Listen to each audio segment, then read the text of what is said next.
Welcome to Old Man Folders and the Mall Ninja Kid, the ultimate bipolar opposite of the knife universe. Yeah. Groovy. I'll take it. I want to start with I am just fiending cigars. Like I met you guys like 4 years ago and got introduced to cigars, and I did really good. I'd have one every couple months when we'd stream. And then it slowly progressed to maybe 1 or 2 a month now. And now I realize I have to just dial it back down a little bit. Because I don't want to scare you guys, but I learned about Freud. And, there's this in Europe all about Freud. It turns out he smoked 20 cigars a day. And he got, like, such bad mouth cancer, they had to, take apart his jaw. Really? Yeah, they removed a massive part of his jaw. I had no idea that was even a thing. That sounds like... Samuel... Mark Twain, Samuel Clemens he had a massive habit like that. Mm-hmm. He would smoke 20 to 30 a day or something. He lived to like 90 or something. Yeah, and he'd light them off one another. It's just genetics. Which is like in the cigar store, we have all these fake testimonials that I've photoshopped. Just people like, come to Fifth Avenue Cigars, and it's fully, bullshit. Just make it a Photoshop. And I have one with Mark Twain. And we used to have some of his cigars. They were Mark Twain cigars. We had them in the humidor. And they were fucking horrible. I think I maybe had 2, and it's like, I can't even stomach these things. So, his testimonial up on the wall says, come to Fifth Avenue Cigars. They have lots of great cigars. Except for the ones with my name on them, they suck. So that's our Mark Twain endorsement of the cigar store. You remember when I used to bring those little packs back from Vietnam of Davidoffs? Yeah. Remember those nasty pictures they had? They're supposed to throw, tumor pictures on the front of them. So disgusting. Yeah, you brought me a Davidoff, a region in the Dominican Republic that was real swampy, and it was impossible to grow tobacco there. Well, Davidoff figured out a way to cultivate the land, and now they grow stuff there. And so it's a Dominican wrapper, a Dominican filler, and it's named after the region where they grow it. And I just had that the other night. Nice. That was a great cigar. I really liked it. Thank you. I appreciate that. Yeah, I love the Davidoffs. Yeah, it's funny. With the taxes up here, you go down to the lower 48, you can get a Davidoff for anywhere. They start at $35, $40, something like that.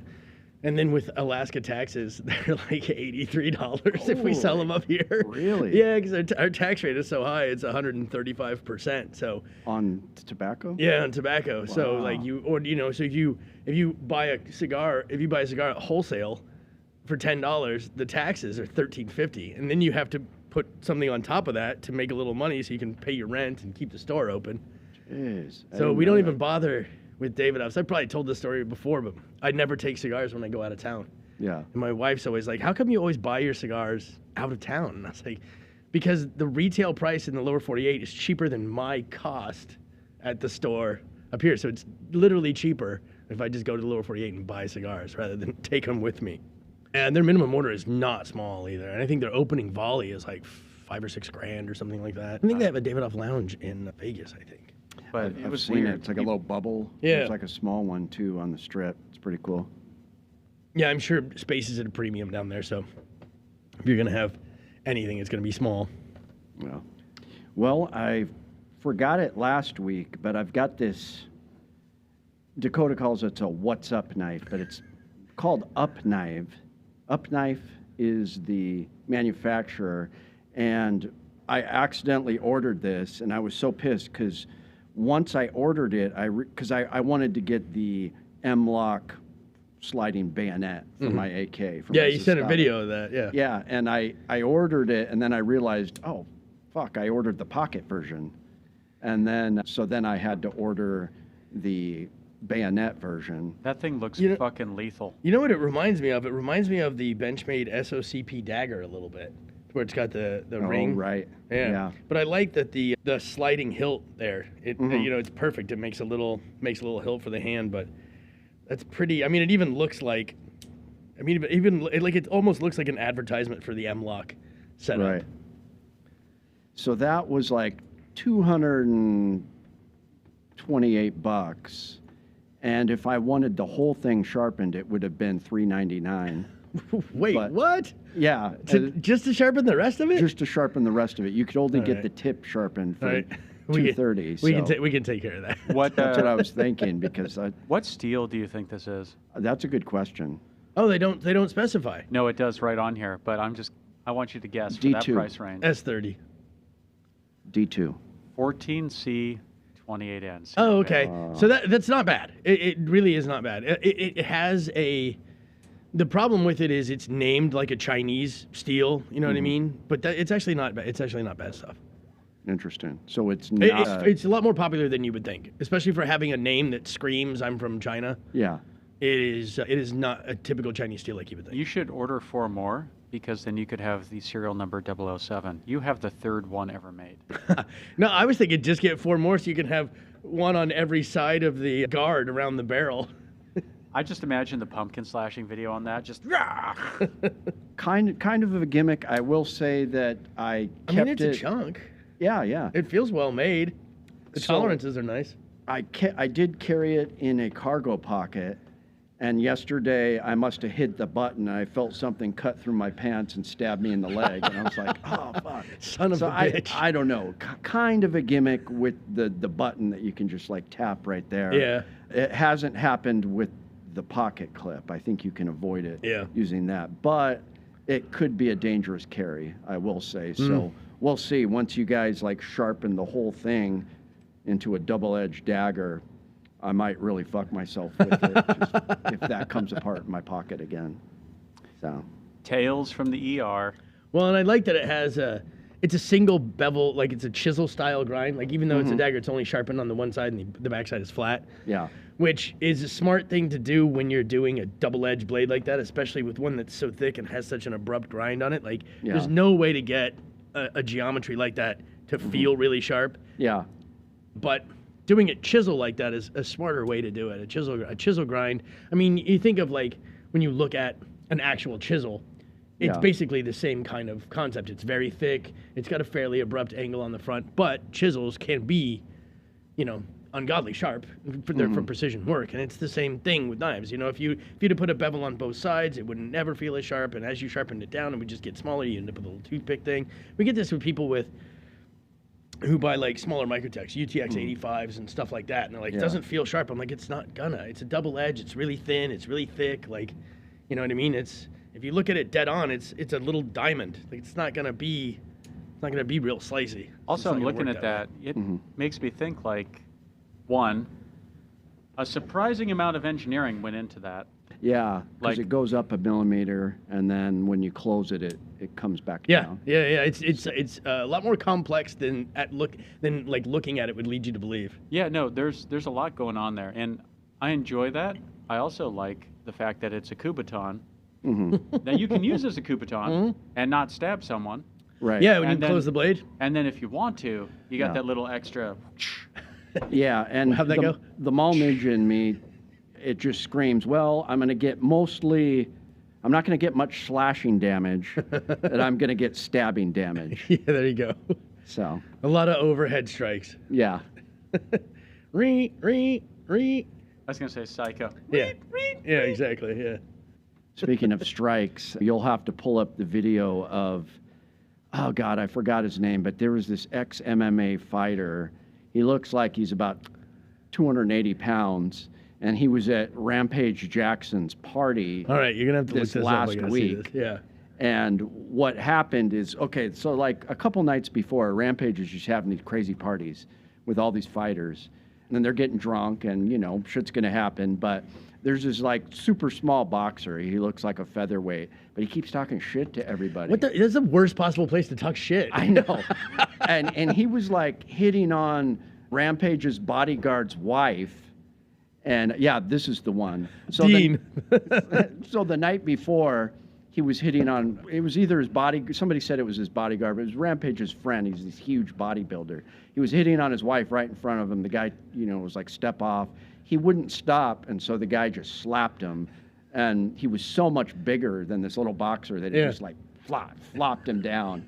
And then like later, he's just like, I can't sleep, I can't eat, I'm so pissed, I want to fight him. And Rampage is just like, no, man, we're gonna make it right. We're gonna take care of this. So then he found him a couple of nights later. So is this the video where he finds him a couple of nights later? He starts fucking with a different guy.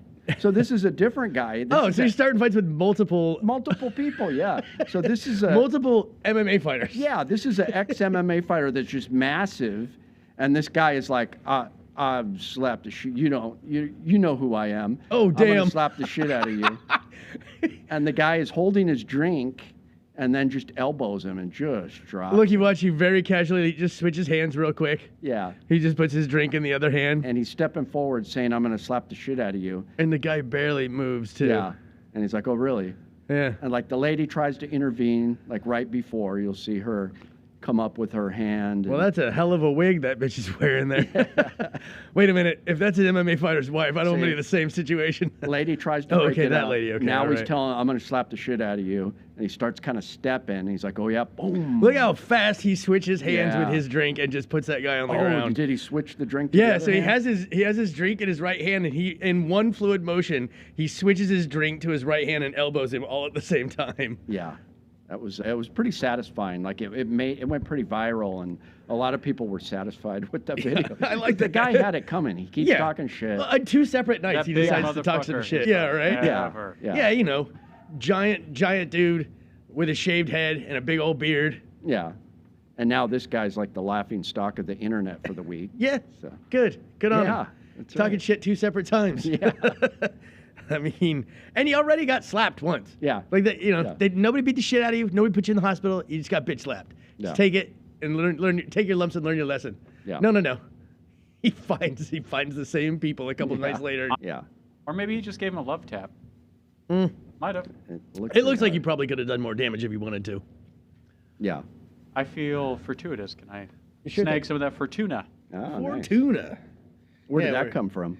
So we have a friend who handles the bourbon and whiskey selection and cultivates the what they carry for a local distributor, a very big distributor up here.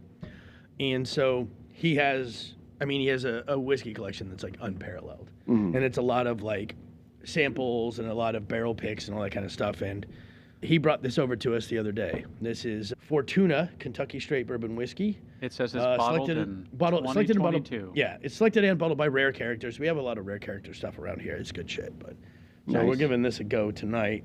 This was I hadn't had it until right before the podcast here. I poured a glass of it. So Well, I wanted to talk about scat carry. A scout carry. why are you carrying around shit, dude? Scout carry. And I wanted to preface it No with... kink shaming. First of all, I like scout carry. You conceal it so well. It's super cool. It's super satisfying. Small of the back. But I do want to say... You can sit in the car without having to readjust Yeah. it. But it is stupid in the way that in the early 2010s when I first started carrying, and it's kind of funny, I went from 1911 to polymer, and now I'm back to 1911, 2011 here, 16 years later or whatever. But when I first started carrying, I was guilty a couple times of carrying my pistol like Magnum PI style, the small of the back. But then I stopped because I don't know if this is an urban legend. We'll have to Google this.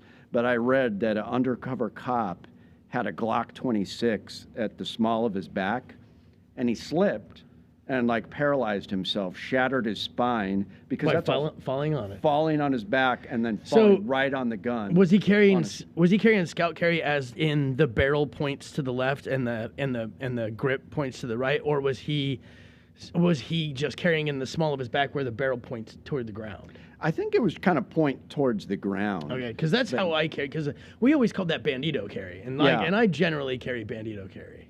I stopped because this might be false, but it makes sense. Like he slipped.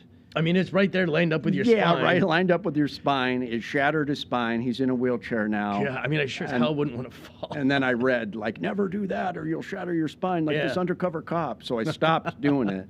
Yeah. But I still scout carry sometimes. And that's not as bad, especially with, like, your guys' the Riot with the soft leather sheath. Yeah, that's going to help a little bit. We got so many requests for scout carry stuff. It's gotten really popular in the last, like, probably 8-10 years. Yeah. And so when we did the leather sheath for the Riot, we made it exclusively. We only offer one leather sheath, and we offer it scout carry. Yeah. But we also offer it, instead of belt loop on one side. It's a loop that goes around the whole thing. Right. So you can right and left. So it makes it ambidextrous, even though the thumb snap is not. But the sheath itself becomes ambidextrous. And I'm a big fan of Scout Carry, and especially with the Riot being so chunky. I kind of liked that. I did too. And I like the idea of like, I don't like digging into me and, yeah. But I would carry a lot of times, I'll carry inside the waistband, and I carry it like the, in between 4 and 5, you know what I mean? So that I could still, my holster would still fit at the 6. Yeah. And then I would carry like, I have inside the waistband, I would carry our Mac a lot of times. I'd carry it at the 4 o'clock, 5 o'clock, like right next to it. I will do reverse Scout Carry sometimes. I don't know if you guys have heard of that, where it's Scout Carry on the front of the belt. Oh, yeah. I just move my belt to the side. And isn't that just Mexican carry outside the belt, outside of your fucking pants? No. No, because it's using the loops. Yeah. And it's like Scout Carry, but in the front. I don't know what you would call it. The first fixed blade I ever started carrying when I worked in the shop, and I carried a fixed blade on me all the time, was and I would do the same thing. I would do the horizontal carry right over my belt buckle, and I would carry it there. And I actually had to stop doing it because the height of the display counters was right where my belt buckle was, and I wore holes in like every shirt I owned because I'd be rubbing up against the counters with this knife all day. So I do Mexican style carry, whatever you call it. Are you kind of like appendix carry? Yeah, vertical appendix carry. Yeah. Stuck in the waistband with nothing holding it except the belt. I got a little holster for it. Do you know how to tie the paracord sling? See, it's a loop. You take a paracord loop, and you put it through your belt and pull it through itself, and then stuff it down inside your jeans. And then when you slide the pistol down there, the loop is just small enough that it grabs the trigger guard. So all it is a piece of 550, and it holds the pistol from going farther down into your pants. Oh, okay, that's pretty cool. Yeah, it's. I mean, I haven't used it in guy made 12 me a or 13 holster years with like a leather backer on it. Oh, okay, yeah. Yeah, if Guy's willing to make you something, just use that. Yeah, so don't use 550 cord, but in a pinch, you can use 550 cord. You only need it depends on the pistol, of course, but like a 5-inch ring of it, something about like that, you know what I mean? And then, like I said, you put it down through your belt, bring it around, push it up through, and then fold it down through your pants, and so you just get like a little loop inside your pants. Put the barrel down there, grabs the trigger guard, gun will sit. Yeah. Is that the thing with the teeny trigger guard? I learned something new. Instead of a holster, it's just one little No. This is literally just 550 cord. Oh, so it's like it's nothing special, nothing. It's a lasso your gun nestles in. Yeah, so it doesn't drop So further. basically, you make a noose for the pistol, and you attach it to your belt, but you just do you push it through itself, so it you know what I mean? It's looped onto the belt, and then the slack you just put it inside your pants, and then put the pistol into it, and the weight of the pistol keeps it taut, and then the 550 stops it from falling down in. Interesting. And so it just keeps it takes a little time. I learned a lot today. You have to have a different with nothing covering the trigger. Yes, which is why I don't do that. I like it though. No, I was going to say the only reason I was making a comment on appendix carry is that it lets you know when you need to cut back on cake. Yeah, appendix carry is a bit uncomfortable. Oh yeah, It works fine for me, and then every once in a while I'll go on vacation or something and come back and I'm like, all right. I know. I got a buddy that carries appendix, and he's like, yeah, I used to carry appendix. I was like, yeah, but you spend twice as much time in the gym than I do. I can't carry appendix carry. I just don't understand. We've got You're not a Dunlop, but all these gun guys Yeah. talking safety. Never point a firearm unless you want to destroy something, and You they're point it at all your nuts. pointing it at their dick. Yeah, that's why I don't appendix carry. Honestly, yeah. Even if I could, I'm sure I could, but it's like a Glock 19 is massive, but I still don't. Yeah, the only safe way to reholster is to take the holster completely out, put the gun in the holster, and then put it back in, because most of the malfunctions happen when you're reholstering. If your T-shirt gets caught in the trigger guard, you're going to blow your nuts off, and a lot of people have done that. That's why I like... You don't have your safety on when it's... Glocks don't have a safety. Glocks don't have a safety. I would never, ever carry a Glock that way. I'm just saying. A 1911 and a Glock, I will never carry that way. 1911s aren't bad because they've got that palm. Yeah, safety. the beaver tail. Yeah. Beaver tail safety. Yeah. So you were saying that the bushcraft community was big on scout carry with their knives? That's when I really started noticing it taking off, is when every third person came in to get something for their bug out bag, and they're like, I need this, and that's when scout carry really started to take off. Is when I started noticing. It was probably I don't know if it was quite 10 years ago. It was probably less than that. I'd say it's probably 7 is when it really started to catch on. And that's when scout carry really became a thing, especially when as the survivalist and the bushcraft guys really started latching onto it. And the bushcraft craze really started to take off seven-ish years ago. And what companies offer sheaths and scout carry besides you guys with the Riot? Man, it is, honestly, it is not a lot, which is why we did that. Because people all the time, they're like, well, I want scout carry. Well, most of your options, at least off-the-shelf options, are going to be Kydex. Because then you can just rotate your tech lock or your belt loop or whatever. And a lot of guys they don't want a rigid sheath. I want leather scout carry. It's like, well, you've got like 2 options, you know what I mean? Or you can get that angle cross draw style carry. That was a little more common. Knives of Alaska has some stuff where they do where they've got a loop, but it's also got slits cut in it, so you can mount it straight up and down, or you can mount it at a little cross draw angle. They would offer that, but so many, like, I think, what was it? The Tom Brown Tracker, I think, would come with a scout carry sheath. But I mean, you know, that's a 4-pound piece of steel. No, not a lot of people want to carry that around. Yeah. And then a lot of times that was only if you could get a leather sheath for it. Most of the time, 99% of the time, you get Kydex only. Yeah. I'm really curious. This is the thing I don't understand. Like, the scout carry sheath, kind of on the side. I get that. Have you ever seen someone try to put the knife back in? On the back, it's easy. On the back, I don't find it difficult. But you do have to do wonky shit. You know, you when you're putting it away, you put your finger on the tip of the knife so you can kind of put it home without sticking yourself in the back or cutting your pants or whatever. But it's all, I don't know. It's something you just kind of get used to. It's almost like when you're skinning, like when you're caping, and you got your little caping knife, and a lot of times you'll reach up and you'll kind of find the tip of it, and you'll kind of use your finger at the same time as the tip to kind of cape it out and make sure you're not going where you're not supposed to be going. It just comes to be like a state and condition learning thing you just learn how to do. Like, I can holster a Riot drunk, but, you know, I've done it 1,000 times. Speaking of caping, did you guys put in for any draw hunts this year? They came out a couple days ago. No, I'm leaving in August. I didn't put in for anything. Yeah, you don't really need to if you're a resident of Alaska. It's nice with all these extra hunts, but everybody like is paranoid, and I'm starting to believe the conspiracy theories that only like state officials and their families get the draws, because you put in every year and you don't get shit.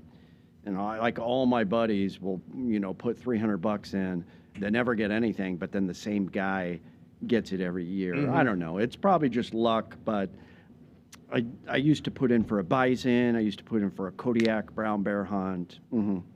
The first deer I ever shot up here, like as I pulled the trigger, it moved, and I caught it. I caught the spine because I thought it was coming up this way, and it kind of jerked around, and I ended up catching its spine, and it dropped.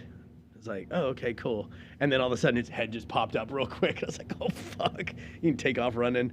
Got to get up there as fast as possible because now it's just filling with adrenaline and everything. You're like, oh my god, this thing is suffering, and I gotta get up there. So I'm excited because Steve Bresnos from Bullets for Bucks is coming up again to hunt with me. Nice. We're not going to do the Airboat this time. We're going to drive up to the top of Alaska, go to Chuck's place with our pack rafts. Wait, where's the top of where are you driving to? So we're probably going to go up to, what are the names of those rivers? There's you're going up near Dead Horse. The Hall Road. You're shitting me. 30 miles south of Dead Horse. You're shitting me. You're driving that far? Yeah. People take airboats up there all the time to go hunting. Yeah. And he said he's not taking airboat. He's driving. You're driving to Dead Horse? I'm driving, and what's painful about... People who don't know this, Google the distance from Anchorage to Dead Horse and how hard the drive is. Yeah, it's like an 18-hour drive. Yeah, and it's not like you're taking a highway. Yeah, it's fucked. I'm like, my brand new Jeep is going to be fucked now, but I don't care. But so Do me a favor, spare tire. Yeah. Have the tools to change the fucking tire. Oh yeah. Jeeps come with a fifth. I know, but the tools. The tools suck. Have a little impact wrench that's got 2 charged batteries, the right size socket, the whole 9 yards. So like someone else gets a flat. Take a patch kit too. Yeah. Just don't change it unless you have to. Yeah. Yeah, and then like someone else takes 2 hours to change a tire. You're out there with your little scissor jack with your impact. Just raise it up, done. You know what I have too? That's a handy little fucker. It's a little programmable lithium-ion powered air compressor. Oh wow. So you just set it to where you want it to be, 35 PSI, and you just clip it on the tire and hit start, and it just goes. Awesome. And then you just sit back, and then you just unclip it, and it'll plug into the cigarette lighter if the battery dies, and you can charge it out of the car. I think I and have they're cheap as shit. Okay. Yeah. I bought a couple of them off of Amazon probably about, a month or so ago, and I just put one in the glove box of each car. Just, why not?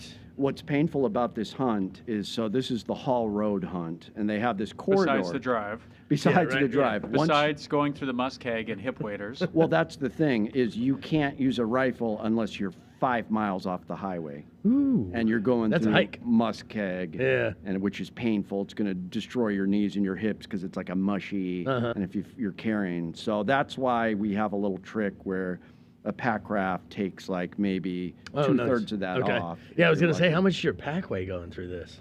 Well, everything I have is space age light now. So is it like a floaty toboggan, basically, where you drag it through the muskeg, and then when you hit water, it just floats? Well, you only wait till the water. It's an inflatable pack-raft. Oh, okay. So you ever use any of those sleds? Game sled, my buddy did. I have not.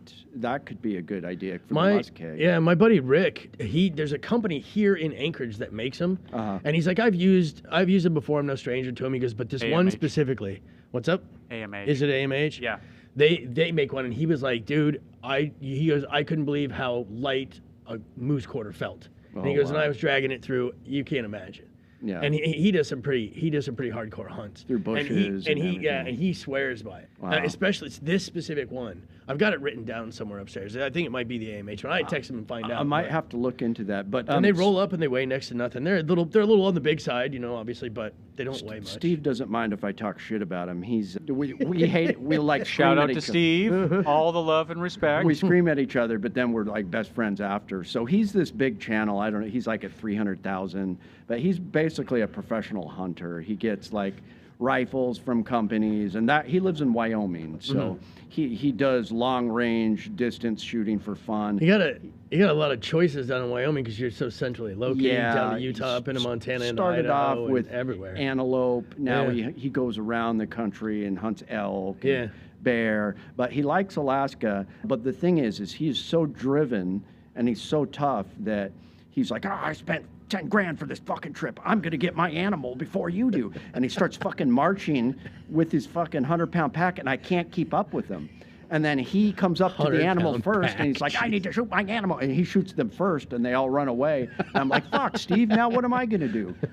But anyways, I fucked with him because of that. But he's funny, so I've got everything lightweight. So he's going to have his 100-pound pack. Yeah. And he's a lot stronger than me, but I'm going to have like a 30-pound pack. Yeah. So I'm hoping to just like, hey, how you doing, Steve? And just run ahead of him. And, oh, look, there's some fucking animals. And then I'll run ahead of him. My last trip out to Kodiak, I went through my pack and redid all of my stuff, and I got down to like 31 pounds. Yeah. Holy shit, what a game changer. 31-pound pack. He's got like this 10 grand Fierce rifle in 300 PRC. And it's a space age, but it's still like 9 pounds. And I've got a 5-pound Weatherby 338 rifle now. I am gonna put my suppressor on it. I got a Dead Air Primal. Ounces. Yeah, it's gonna add a little out over the front too. That's some leverage pound. That's some leverage weight. But so I'm super excited about that. But I think it's gonna be epic. 5 pounds is decent. I think. Oh yeah. My Christensen 300 win is, I think it's 5 pounds unloaded with the bolt. Is that staying pretty accurate for you? Yeah, I really, really like it. Because you got really, a good really one, like because it. a lot of people had problems with those. Yeah, well, I think a lot of people had problems with so it's the Mesa and I can't remember the other one. One's got a carbon fiber barrel, one's got a steel barrel. Right. I think carbon fiber barrel was the problem. And I didn't like, and because of that, and also, I don't know, I just didn't like the carbon fiber barrel. So I wanted the stainless anyway. Yeah. It doesn't hurt that it's cheaper, and it seems to have a better reputation. Yeah. And so I went that way anyway. And like I said, still even that way, it's still 5 pounds unloaded with the bolt. No optics, I think. Wow. So I just looked up the hunting rifle I used to always take, the Argentine Mauser. It's 15 pounds. It's 10 pounds. 10 pounds. Unloaded with no ammo. In 303 Pecker.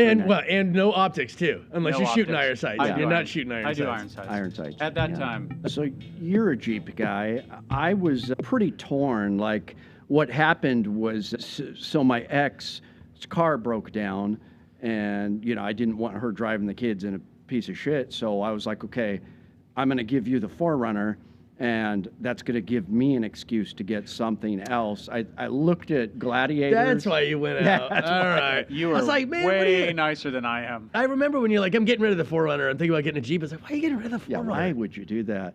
So no, I mean, nothing against Jeeps or anything, but I mean, like, 4Runner's such a solid fucking truck. Yeah, man. they are. And so I've been worried because Toyotas will run forever. I mean, you can like not service them, and they're going to still run for 8 years. I've had 6 of them. God, Jeeps are famous for the new ones. The electronics fuck up, and I've been lucky. So I've got 6,000 miles on a brand new 2025 Jeep Willys, and I've had no problems. It's been serviced I've had one oil change. It's the turbo straight 4 out of the Panda, the Fiat Panda. It's a turbo. Yeah, turbo 4-cylinder. Yeah, I miss. It's the little Fiat turbo 4. Yeah. I missed the Well, I'm sure it's six beat that banger much, on the Toyota because you could feel the power. But this thing has kind of better torque, like to Turbo. get up and go. Yeah, forced induction is always going to Yeah. have more torque than the horsepower number is going to be lower than the torque number on most forced induction stuff. So I haven't had any problems, but just in the last few weeks, this little glitch started, and I don't know, maybe it's the cable. I've got the hookup from the phone to this massive weird space shuttle display they make on all the new Jeeps. Yeah. And like every once in a while, even during a call, it'll just fuck up and go, and I'll lose connection, and it'll like flash the Jeep thing, and then like a second and a half later, it'll come back on. I'm just like, oh, what the fuck was that? I don't think that's a Jeep thing. Things. I don't think that's a Jeep thing. I think that's a big fucking fancy display thing. You have it's like a plug-in. I have a Audi S5, right? And so, so you can get these retrofit kits, and it always had problems. Same thing, like it wouldn't necessarily restart, but it would drop my phone constantly. Yeah. And so I got the upgrade, and it's nicer, it's cleaner, everything's better about it. But I get the same thing. Every once in a while, it doesn't happen often, but every once in a while, CarPlay will just drop. Yeah. And then it's searching and pairing, and then it'll pick it up again. Right. But it's like, the whole thing just like fucks off. And I don't think anybody's car doesn't have this problem. You know, everything with a big fucking fancy screen, none of the problems are mechanical anymore. Yeah. Everything is fucking electrical now. Yeah. There's the same thing with the BMW that the car gets, some lady, runs into me and hits the trunk, and there's a module in the trunk, and it damages the module. All right, so you get a new module, and you got to go down to the dealership, and they pair it and do all this shit, but it's like, and then the rear camera drops out, and the parking sensors drop out, and the little seatbelt retractors fucking drop out. It's like, what? Everything is an electrical gremlin nowadays. So I don't think it's unique to Jeep. Okay. I think it's just the way modern fucking cars are. Dakota's got a big shit-eating grin over there because he drives a 1958 male Jeep. It's like steering wheel's on the wrong side. It's on the right side. The right The side. correct side. The correct side. So He's got his own set of problems, though. Yeah. no, Like, getting rain in the car. Okay. Mine's just a kit, though. It just comes as it comes. There's nothing I can swap out. It's all built into the CAN bus system. It's just a cable that comes out of your dash? No. It's a fucking wiring harness that looks like a horse's tail. I don't mean that. I mean the cable that connects your phone to it. No. It's all cable. I've got a tactical This isn't one. 2008. There's no cable. It's all Wi-Fi and Bluetooth. You plug yours in, though. I plug mine in. It works without, but I usually plug mine in just because it's a quicker thing. And I've got a tactical cable. It's covered in paracord. Okay. It's some kind of name brand cable. I don't even think mine has a place to It's plug like the it in. toughest cable you can get. What I'd recommend is just go to Best Buy. Yeah. Buy more shit for Buy- electrical stuff. No, buy an Apple branded cable Oh, don't do that. and plug it in. What- And watch what your do you- shoe go And away. then- The No, reason- what the iPhone reason do you being- have? The 17 Pro. Okay, Max. so you have a USB-C cable. Yeah. Yeah. Just grab one from him. We've got really nice ones Actually, right there. the road ones over here are Yeah. fucking Yeah, pro. Okay. we have really nice, like full rubber encased ones. They're durable as shit. Like, just use one of those. So They're the I- best. What got me into overlanding was watching during the pandemic. I religiously watched Venture 4-wheel drive, and what he is this overlander that he has like a 2017 orange Rubicon, and he had it all set up with this weird fucking cab on top that popped up, and all this shit for storage, and he had it like on 35s, I think, or something ridiculous, 40s, and he would just go around to national parks and take it all over the country. He went here once, BC, East Coast, West Coast, Southwest, and just camp and make these videos of, today I'm taking the Rubicon down this trail and starting a fire. But it was really cool the way he did it. But then, like, every 6 months, something else fucked off on the Jeep. Like, it was constant braking. And then after a while, he was like, I'm going to have to get rid of the Jeep because I'm it going to just point out completely fucked. When you go down a boulder-strewn trail, the Rubicon's not a 4 joke, or 5 really. times a week, the hardware Well, is and also good, it's but you're going to break fucking cables. Yeah, but it's not going to fuck your stereo up. Doesn't generally cause electrical problems. He had a lot of electrical problems, and the newer Jeeps are known for that. But he also slammed down real because hard. Stellantis is Italian, and the Italians have been known for electrical problems since since Italians have been making cars. Italian quality. Italian electrical. Hey, you know what? Best designers make the most beautiful cars. Can't design a wiring loom to save their life. No, sorry to all of our Italian listeners. Both of you they're all guys. temperamental. You know, he had some mechanical stuff, to be fair, too. I think he just put too many miles on it. Yeah. And but that's what worried me about not having the Toyota. And so I am a little worried to drive to the top of Alaska, basically. At least it's new. Like, when I come back, it's going to be fucked. But hopefully it'll right make to the it on dealership. Yeah. So. I'm driving 2 German cars on a 4,600-mile road trip this year, so I'm a little worried about that. Yeah. Especially because as little miles as I put on my cars, I think I put 1,300 miles on my car last year, so I'm going to put 4 years worth of miles on my car in 2 weeks. I mean, the G-Wagon and the Unimog also come out of Germany, and those will drive for fucking ever. I did before I bought when I got rid of my Land Cruiser, before I bought my Rover, I was searching high and low for a Unimog. Yeah. Problem was, by the time they get up here, they're ungodly expensive because it's impossible to get them up here because they won't fit on a trailer. Yeah. You know what I mean? So you can't car haul them up here. And then if you want to drive it up here, well, they can do 55, but not sustained because they have portal axles. Yeah. So really, they can only do about 40 mile an hour sustained. So if you got to drive it up the Alcan, it's going to take you a month. Yeah. I want to do what you did and put like 40-inch tires on my everyday drivers and just do that for 4 years. You know, the only thing that sucked about it was I'm lucky I don't have put many miles on it because during the summer I got 8 miles to the gallon. Holy shit. In a Land Cruiser? In my Land Cruiser, yeah. Wow. But during the winter, when you had to auto start it, it would idle for so long. It took forever to heat up and everything. So I'd auto start it for like a half an hour every morning. I get 4 miles to the gallon during the winter. God. So it sucks that. But even my Rover was on 33s. And I got 8 in the city. I got 16 or 17 on the highway, which wasn't terrible, but I didn't, the same thing. Like I so rarely drive on the highway and I put so little miles on my stuff that. So what would be, some people don't like the concept of the truck gun. I like it. What would be your truck gun and your truck knife? So so this would be like something you would carry with you in the truck. Kind of stupid to keep it overnight, but you might keep it there. But just your travel in the truck, knife and gun. What are you guys thinking? I know exactly what it is, and I bought it because of this reason. Oh, okay. So it's the Chris Vector 10 mil pistol with the folding stock and the arm brace. Yeah. That is my ultimate truck gun. Nice. And because it's, I mean, let's be honest, folding stock and an arm brace. In a pinch, it's a carbine. Right. But it doesn't cost that. Yeah. And it takes off-the-shelf mags that you can get anywhere, and it's 10 mil. I don't know.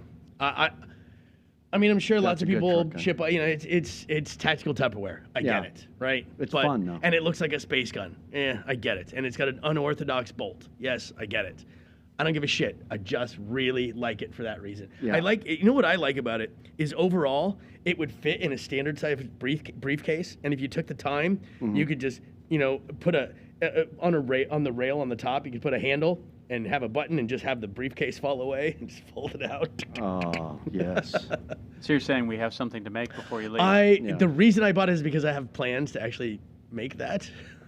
Smuggle it and through then Canada. sell, Yes. and then sell that kit. No, the thing is, finding a handle that will work is very difficult because you can't put a standard AR, M4, M16 handle on the top because then the iron sights don't work. So you have to find a handle that doesn't look like that because that's obviously identifiable from a distance, right? But it has to have a pass-through so you can use the iron sights through the handle. And I've only found 1 or 2 that will work. What if it fell to the side? Yeah, it could, but that's one more step before you're shooting.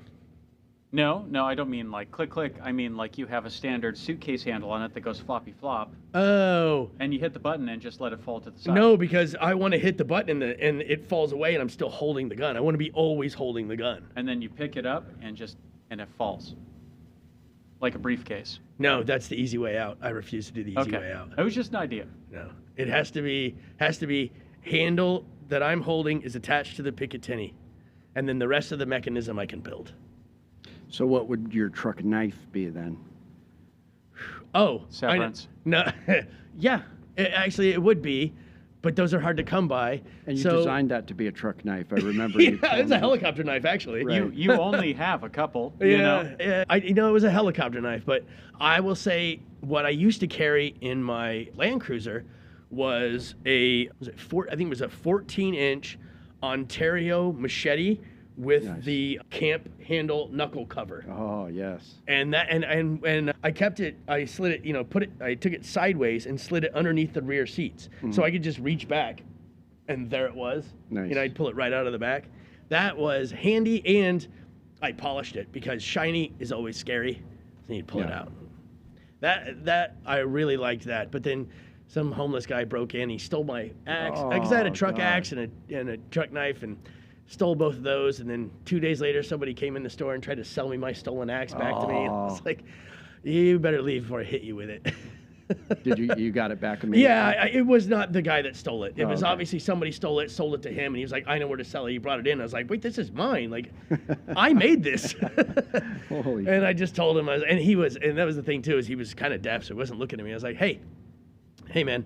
And he wasn't looking at me, he was looking the other way, and I like slapped the counter. I was like, hey! I was like, hey! And I showed him the axe. I get the fuck out of here before I hit you with this. This is mine. Nice. That must have felt so good. It was very satisfying to get it back like that. Yeah. I really, Truck, gun, Dakota, and knife. Yeah. I've got 2 competitors here. A Mosin, a sawed-off Mosin. No. I had a Draco with a folding stock. Great minds think alike. Yeah, so I had one of those. I really liked that.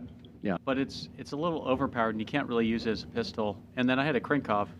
Oh, God, that's exactly what I was going to say. You're just like reading. Really? Yeah, I was going to say a Draco or a Krink. You guys have such better taste than I do. I've had them both. I don't know if it's better the only taste. issue I had with the Krinkov is it used that really weird Russian pistol round. It wasn't 9mm, it was something slightly different. And so it was a bitch to get, so I sold that. Oh, you had one, you idiot. Yeah. I had one with the folding stock and the licensing and everything. And then I had the Draco. I sold that as part of getting my first house. Oh, yeah. Wasn't that was the majority of your down payment or something like that? Well, Is that what you a said? lot of guns. Yeah. And the full auto MP5, too, right? No, never full auto. Oh, okay. I'd say if you sold a full auto MP5, we got to take turns slapping you right now if you sold that thing. I've never owned a full auto firearm. Oh, okay. Yeah. Okay. But no, I had the probably the Draco, but like if you see that in your car, that's kind of an issue. Whereas the Krinkov can fold up and go in your thing, but getting ammo for it's kind of a pain. Mags are kind of boutique-y. See, that's where I'm at now is like ease of ammo and ease of mags. Yeah. Although I hear the Vector mags are pretty unreliable. I will say shooting a Draco with the stock and like using it the way you're supposed to as an SBR, and you put the flash suppressor on the front that just makes it a giant fucking fireball. It's the most intimidating fucking thing you can shoot. Yeah. Like you whip that out, people are gonna fucking duck. And if they don't, they will after the first shot. The Krinkov would confuse people. They're like, "What the fuck is this thing?" And then they're dead. I'm surprised you said Draco because I'm not pure white, so I'm going to get a Draco. But you're like Amish. Why would you choose a Draco, of all things? Because they're cool. It's an AK-47 pistol with a stock. All right. What about your knife? Yeah. What's your knife? I mean, for general use, probably The Amok or the Bark River Bravo? God, everything is exactly what I would choose The today. Bravo one.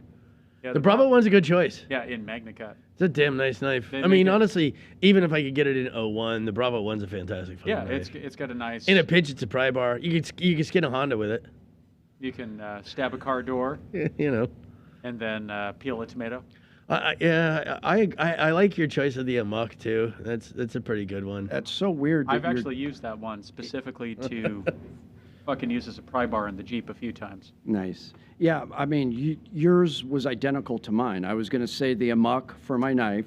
And if you guys don't know, the Amok is a 3-dog knife out of this shop, Northern Knives. It's just this massive, like, it's something like the real Rambo would use. It's just like a massive survival knife, a big old chonky steel. I didn't even pick my own knife.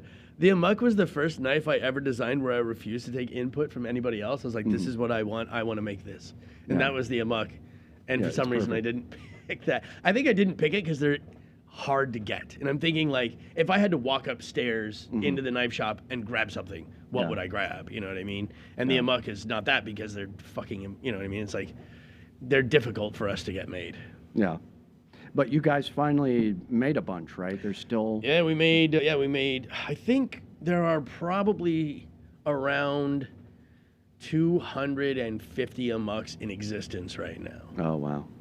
But the problem is, it's kind of a bigger design, and being a smaller manufacturer, being able to get enough plates of steel to get enough knives out of it to be able to meet our requirements for heat treating. Because if you want a good heat treater, they have minimums, and they're like, dude, they won't even answer your phone call if you don't have 200 pieces to heat treat. And so to be able to get enough plates of steel to cut enough Amoks out of them and get enough Amoks and get them down to heat treat and get them to actually do it is not as easy as you would think. That's the whole reason the Severance has been so hard to get that going, is because especially the size of that. I mean, even just talking to the steel manufacturers, we need, like, just to meet the heat treat requirement, we need something like 17 plates of steel, and finding 17 plates in the right thickness all available at the same time is really fucking difficult. And that's a massive blade that was meant to open helicopters, right? Yeah, so What's the story? that's what they told me they were doing with it. Yeah. I have had people tell me that, hey, dude, I fly helicopters. There's no way you're doing that. I'm not arguing with that guy. I am telling you what they told me they wanted, what I designed, they liked it, and they bought it. And this is what they were doing. So whether or not you can actually cut through the fuselage of a helicopter, I've only been in a helicopter one time, and I certainly did not have to cut my way out of it with a fucking knife. So Are you saying we got to go to the boneyard, pay $200, and fuck up a fuselage? Well, I mean, I'm just saying, like, people would take my word as gospel. No. I was commissioned to make this. I made it to their specs, what they wanted. They approved it. They bought it. We made it. They used it. Whether or not it does what they asked me to do, I don't know. I just made it to, like, we need it, you know, this is what we want. I showed them prototypes. I made prototypes. We made knives. They liked it. They there's approved at it. least one agent in Colombia right now from the U.S. government that Who's has got one one? of these. Yeah, Oh, definitely. it's sharpened down to a fucking toothpick, but he still got it. Hey man, you should see the grind on mine. Mine has the original Nightmare grind, where it's a large flat grind that across the fucking body. sucks. Yeah, and then it has the Convex The Tonto. convex, the convex is it's a convex grind and a flat grind, and it's like it ends up being what's called a Nightmare grind, which is a 2-stage grind. But mine is scary because it's such a flat grind, and I've brought the bevel up so high because it's mine. I do whatever the fuck I want with it. Yeah. But every time I sharpen it, which isn't very often, but every time I sharpen it, I think, man, one day I'm gonna fucking need stitches real bad from using this thing. And it hasn't happened yet. It still has sheetrock on it, so you haven't It's still, sharpened it in a it while. still does have sheetrock on it. So what was the story about the guy that was on a belt grinder, belt sharpener, This was the guy on sharpening the his key knife, and it sunk the blade in his chest, or what? I think it was happened? I think it was the buffer. So we always say this too. The most dangerous machine in the shop is the buffer. It's not the grinder. Okay. But so I was under the impression the guy's name was Gaëtan Bouchamp, and I think I brought this up recently to a couple of people here that I work with, and I'm pretty sure I'm wrong. But I thought his name started with a G, but I honestly, it's been so long I can't remember. But Yeah. he was in the workshop with his son, and I think he was on the buffer. And if you look at our buffer, you'll see it has basically like we use a bucket, some kind of bucket, and we put a cage around the buffer. So only a little bit of the buffing wheel sticks out the front. Gotcha. And the reason we do that is because when the buffer grabs a knife, there's no reaction time to it. You're just going for a ride. Yeah. And so the best way to do it is to have your hands demolish this fucking 5-gallon bucket, and you get cut up a little bit, and it sucks. Yeah. But the knife doesn't come back out and stick you, which is what happened to him. Oh. So the story I'm familiar with is he was buffing a knife, and as the top of the buffer wheel caught the top of the knife, it pulls it away from you, and it goes in a big circle, and it throws it back at you, and it sticks you, and it stuck him in the chest. Oh, shit. And he was in the shop with his son, and he turned around, and he had enough time to look at his son and go, call 911, and then he collapsed, and then they weren't able to get there fast enough to save him, and so he died in the shop. That's why if you ever see any buffer that we mount 5-gallon buckets over them, and they're screwed into something to slow momentum. And it's like, and my hands have gone on a ride through the buffer, I don't know, 3 times. at least 7 or 8. I mean, like this scar on my right hand, you can see where the knife went in this way and came out my thumb. So there was 16 stitches in the webbing in between my index and my thumb, and then I had another 6 stitches down my thumb. Yeah. And so, it sucks, but I didn't get stabbed with the knife. And it's happened a couple of times.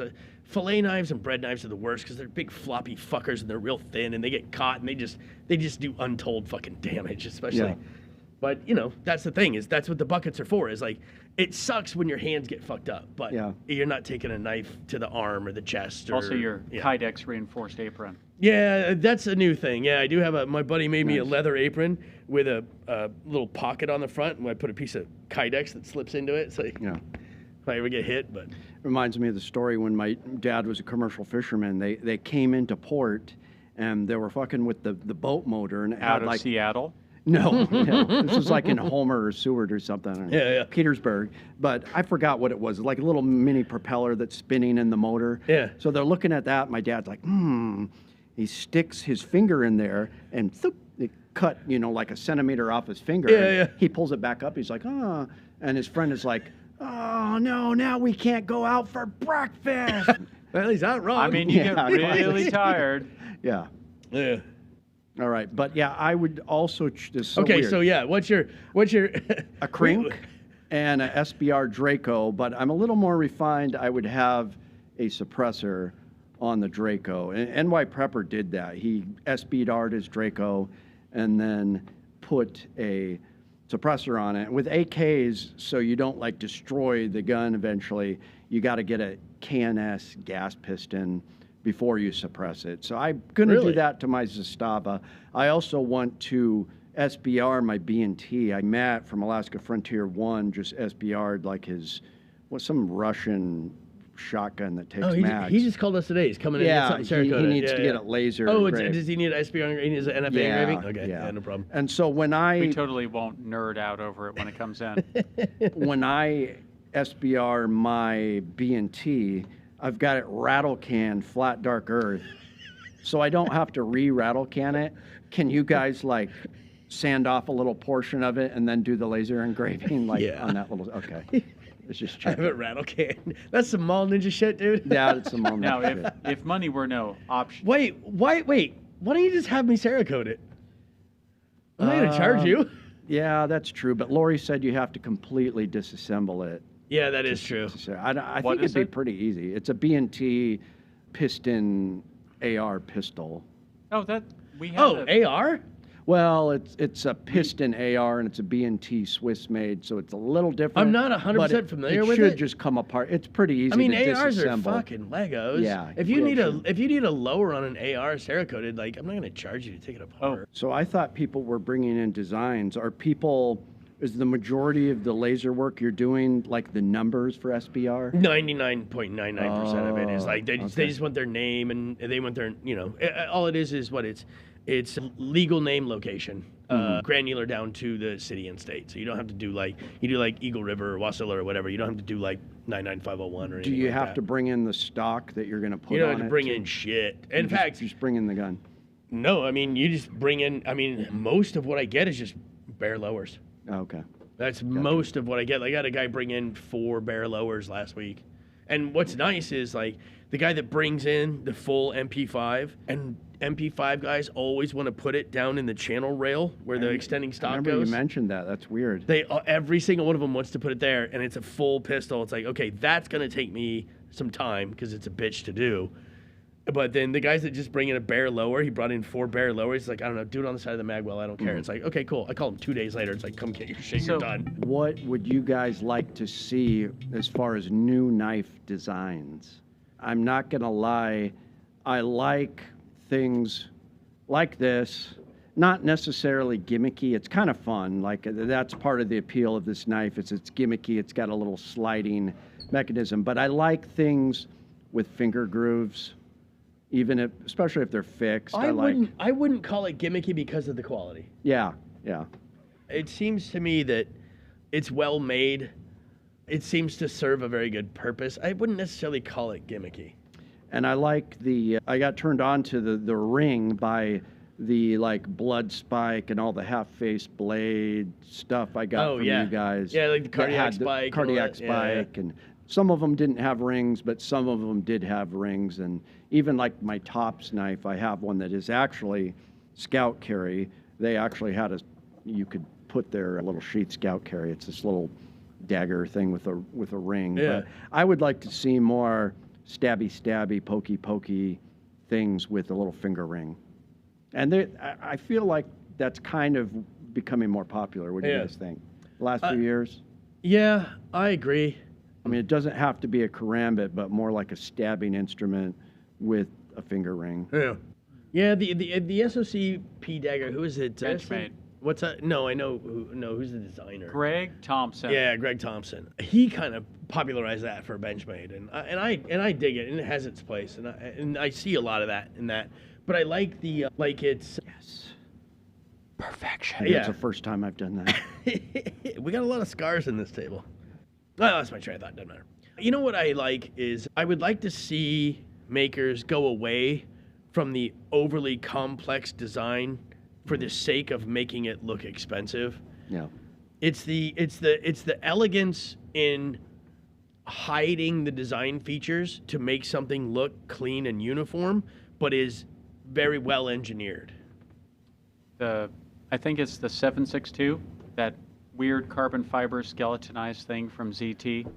No. ZT's very guilty of this. That kind of epitomizes that. Yeah, I think the 770 is one of those. Yeah, it's like, it's very like, it looks like it's designed by, an alien race. Like, I don't need that. Like, Shirogorov embodies this very well. And I think he's pushing this kind of movement to the elegance and the complexity in the simplicity. It's very hard to make something complex look simple. And he's great at that. Yeah. And he's great at that. And I would love to see people move that way. Yeah. Like, and maybe like even like some of the designs that I've made, and I've talked to manufacturers and I've shown them some of my stuff, and they're like, can you make it look more mechanical? And I was like, well, I can, but then it's just me reverse engineering it. Like, I've worked very hard to make it not look mechanical. Like, I don't want 15 screws on the side of it. I don't want, this hanging out here and this little piece hanging out here. And it's like, making it look sleek and clean that's the challenge. I think that, and I think that's the point. You know what I mean? Is a $23 Kershaw shows every screw and has lots of little angles and pieces and stuff. A $2,300 machined CNC piece of art shouldn't be that way. And I think ZT, since I shit on them earlier, I think they have seen the light. Their new auto speaks to that. Yeah. Their new button lock speaks to that. The 0203, they're getting simpler, but their knives don't seem to be getting cheaper or less well built. They seem to be getting more robust and simpler. And I think that's a great way for them to go. And I think that's the way the industry is going to start going, because the Chinese company like we and they've Civivi. taken, well, not so much because they keep it cheap, but like the ones that go expensive, you know what I mean? Like Reat and they take this overly complex, whole lots of parts and all kinds of angles and things and details. They take it to the maximum. And I think we're gonna reach peak moving parts in knives at a certain point, and people are gonna want to dial it back. I mean, even the resurgence of the old man folder. You know what I mean? Like you look at Jack Wolf and all that stuff, and they make these elegant slip joints, and they're super Great fucking Eastern. popular. Yeah, and they're super popular With a nice little slip thing to put a little leather thing. Yeah, that's and fun. the designs are elegant and clean and easy and simplistic, and they just fucking work. And there's not Timascus this and anodize that and fucking every little fucking detail you can pack onto a spec sheet. Stop loading a spec sheet. Just make something nice and clean that I want to carry in my pocket, and it's not gonna get caught, and it's not gonna fray my jeans, and you know what I mean. Just make something quality without. I don't need to impress other people. I just want something good in my pocket. So Was that too much of a rant? No. I wasn't prepared for that myself, honestly. I was gonna pick up on that. I think I'm kind of in the same vein there. I want to see more monolithic framed flippers.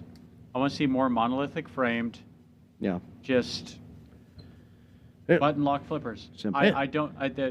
For some reason, not everyone does it. It does require some more machining. It's a different design process, but I mean, I'm literally carrying a monolithic frame, push button flipper. Oh, that's awesome. thank God that did not. How break. in the fuck?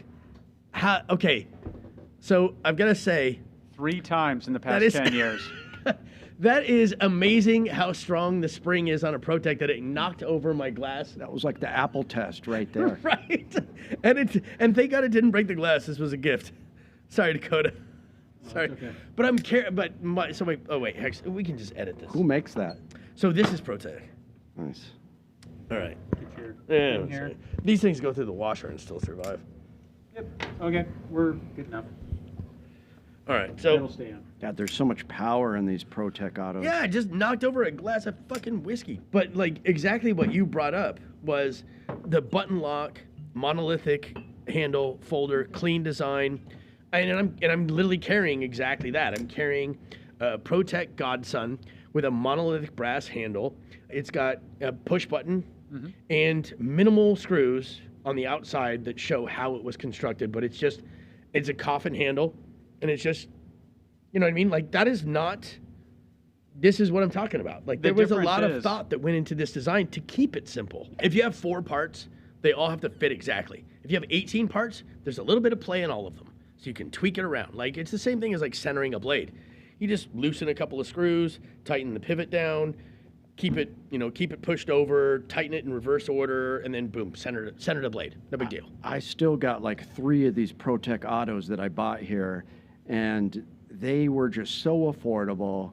They're so fun. It's hard to beat. I'm really happy with them. I'm a big fan of ProTech stuff. They're making some new automatics for Chavez. They make a Rendition. Oh, nice. Yeah, the Rendition autos, and man, those are killer. I just had one out the other day, and I was talking to Alistair, and I was like, man, I think I need one of these. And he was like, you know what? I think I need one too.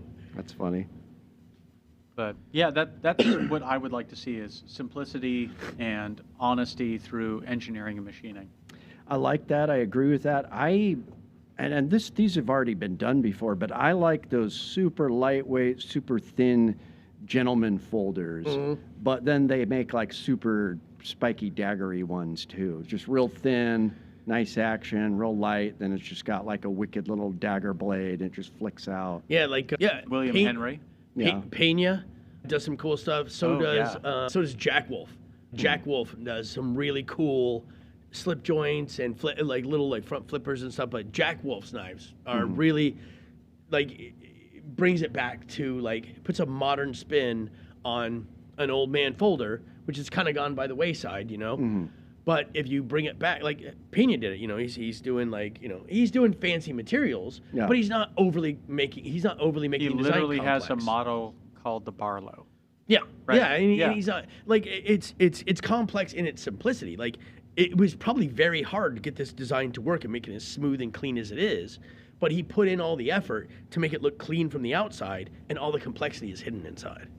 And I think I have more respect for that as an engineer than I do as, like, I don't know, look how shiny my Damascus is, and this has carbon fiber that, and it's got the lanyard bead is made out of Damascus, and I polished it and all this shit. It's like, okay, cool. I think, but a lot of that stuff is, to be honest, a lot of that stuff is easier to do than the other way around. I think Curtis Customs kind of embodies this quite a bit. Yeah, design that I really like is a cleaver design, and that's everywhere. Everything from like a big chonky cleaver to like an actual straight razor. I love them all, the whole spectrum. And I know Dakota had that Gerber flat iron. I got one because I liked yours. How many? You mean the 6 that are on my desk right now? So opened many like of them. 10,000 boxes. You just destroyed them. Oh, no, they're great. I'm not saying anything. I bought the Chinese version one, and I remember you guys customized it. Oh, we did your logo on the titanium scale. Yeah, they had like blue Loctite, or red Loctite, the screws on it. We get this all the time where people are like, oh, you know, you gotta sharpen on a wicked edge, or you gotta sharpen yourself, and you have it done on a belt. It heats up the edge of the blade, and it ruins the temper, and so the edge of the blade doesn't actually have any heat treat anymore, because it ruins the temper. And it's like, okay, I understand the logic you're coming from, but that's not anywhere near true. The reason being is that anybody who actually knows how to do it and has made knives and has dealt with heat treat, nobody wants to spend 33 hours making a knife and then ruin the heat treat on a sharpen. There's a phrase that we all use in the industry. And if you're not in the industry, you generally don't know it.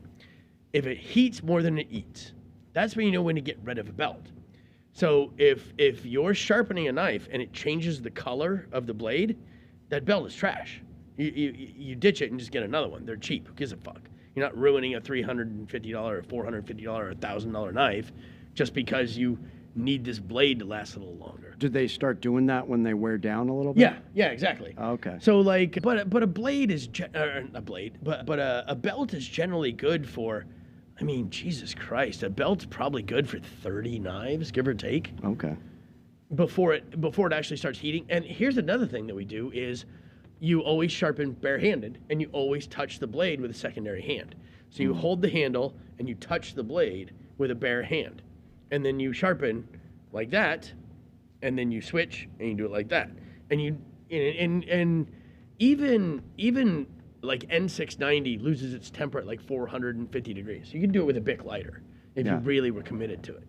But that's one of the lower ones. Yeah. So that's why we do it barehanded, because if you ever feel heat on your hand, then, you know, it's never going to get to 450. You're going to be burning the shit out of yourself. Right. So the blade never really gets above, like, I don't know, I'd say, I got to be honest. 150, maybe? Oh, no. I would say probably 110. I'd say 110 is probably tops. Like, it's always warm to the touch, but I could just hold it in my hand, like fully close it in my hand and not blister, not, you know. That's not going to affect the temper then. Not at all. Not even close. But okay, so I mean, even allowing for the fact that I do this a lot and I can probably touch some pretty hot shit because I do a lot.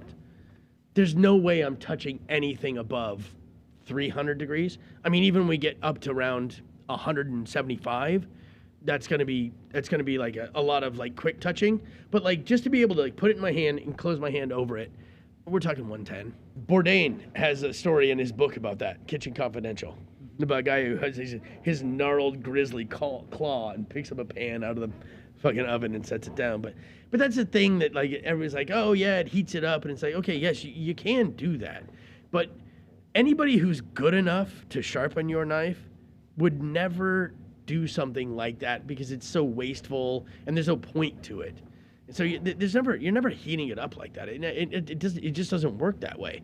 It's you know, you're looking at 110 degrees at the most, and it's like you can still touch it. You know, we don't wear welder's gloves to sharpen a knife. It's just my bare fucking hands. Like you just do it. Like it doesn't. But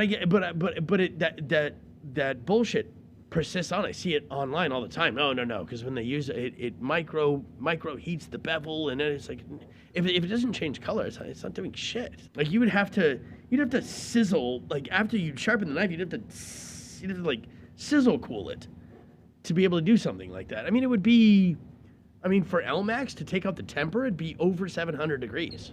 Wow. Yeah, it's not like who the fuck is doing that? Yeah. Nobody's sharpening anything over to 700 degrees. Like even at the edge of the blade, there's no way. It doesn't even discolor. Like steel will discolor it. A campfire. What is that? Probably 450, 500, something like that. What's a campfire? It'll discolor a blade. Anyway, tangent over. All right. Thanks for tuning in to Canadian Wayne's World. We're your hosts. We're out. No names. We are Old Man Folders and the Mole Ninja Kid. Nice.